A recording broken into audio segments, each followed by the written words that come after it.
Batas pumalag din sa issue ng due process.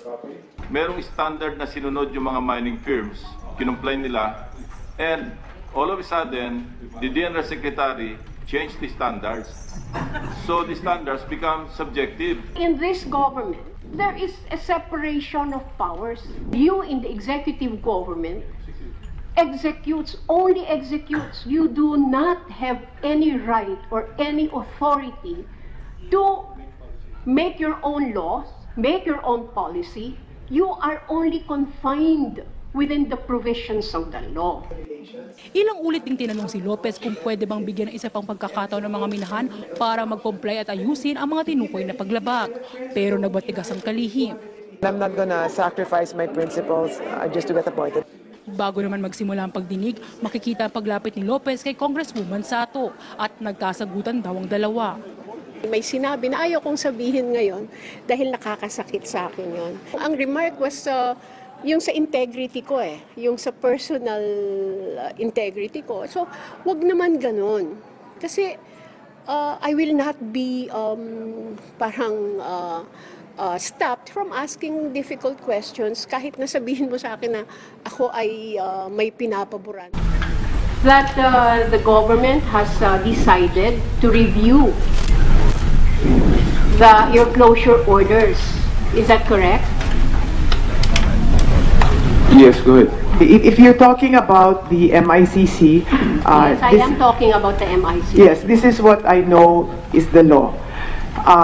When the DNR secretary, by law, May I interrupt, Madam Secretary? Yes. I'm just asking whether it's true that the government has officially ordered the review of all your closure orders.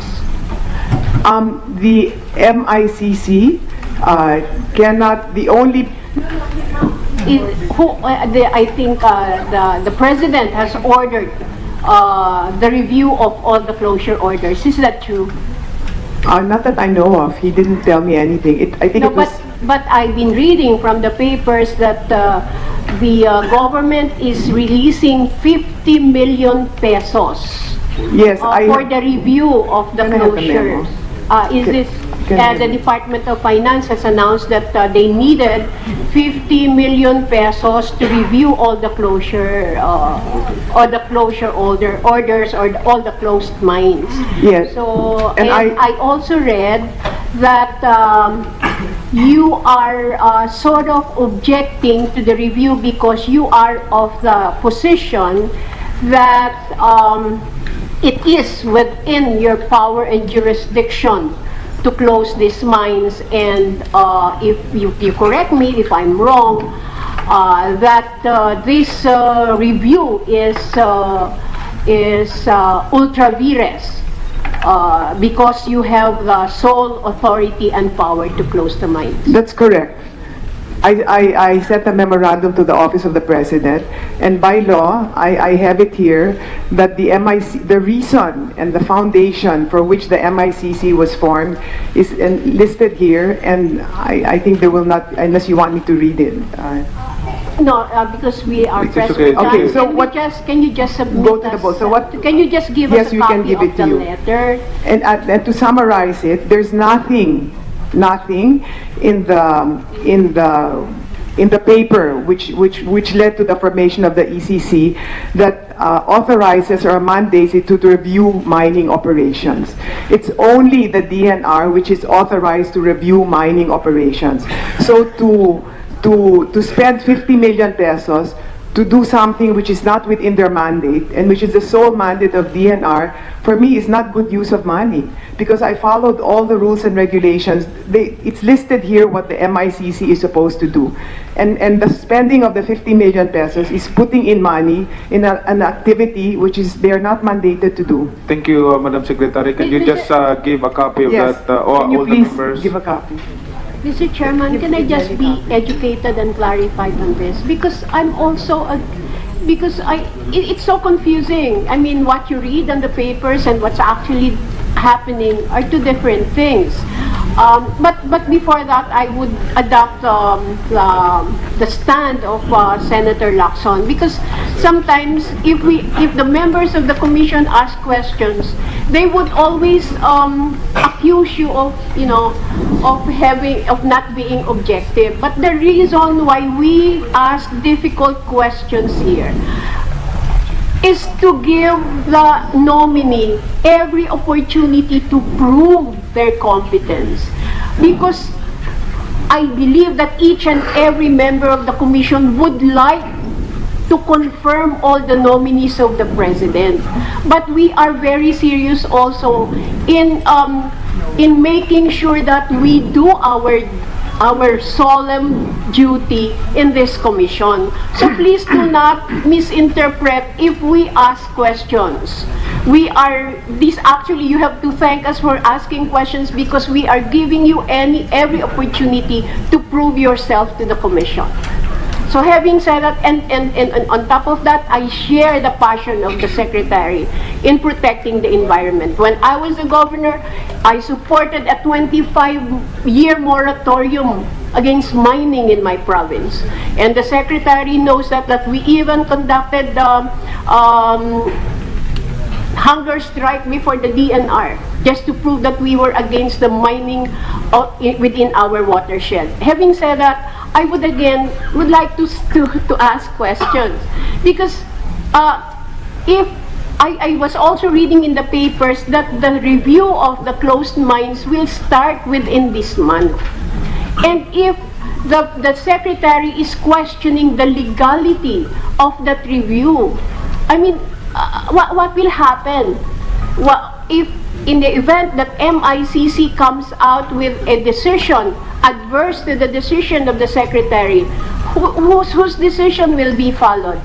I mean, I would just want to be educated as to the process in the review of the actions of the Secretary. Because I know that being an alter ego of the President, she is under the office of the President. And if the President has authorized the review of all the closures, then it is a valid issue. So I would just want to ask the Secretary, you have written the President, Madam Secretary? Is that letter addressed to the President? Yes, it's a memorandum. So what is the reply or the action of the Office of the President on your objection to the review?